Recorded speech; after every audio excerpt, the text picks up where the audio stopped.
Ibinahagi ni Zephanie Di Maranan at Michael Sager ang nakakakilig na koneksyon na nakakuha ng atensyon ng marami. Let's delve into their story.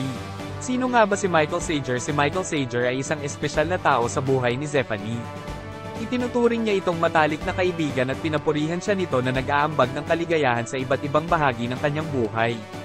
Ang kanilang bono ay hindi lamang pagkakaibigan at may mahalagang lugar siya sa puso nito. Ang kanilang relasyon. Bagamat hindi pa nila opisyal na nakumpirma ang kanilang romantic relationship, ilang beses nang na-spotted na magkasama sina Zephanie at Michael. Sabay nilang pinanood ang all-original Filipino musical na Mula sa Buwan na nagbunsod ng tsismis tungkol sa kanilang koneksyon.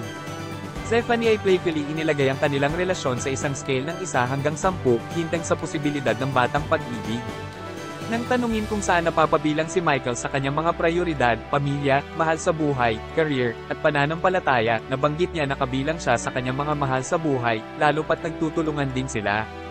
Mga pagpapakita sa Instagram. Sina Zephanie at Michael ay nagbahagi ng mga sulyap sa kanilang mga sandali na magkasama sa Instagram, lalo pang nagpapalakas ng kuryosidad tungkol sa kanilang relasyon. Habang ang kanilang kwento ng pag-ibig ay nananatiling nababalutan ng misteryo, ang mga tagahanga ay patuloy na nag-ugat para sa kagiliw-giliw na pares na ito.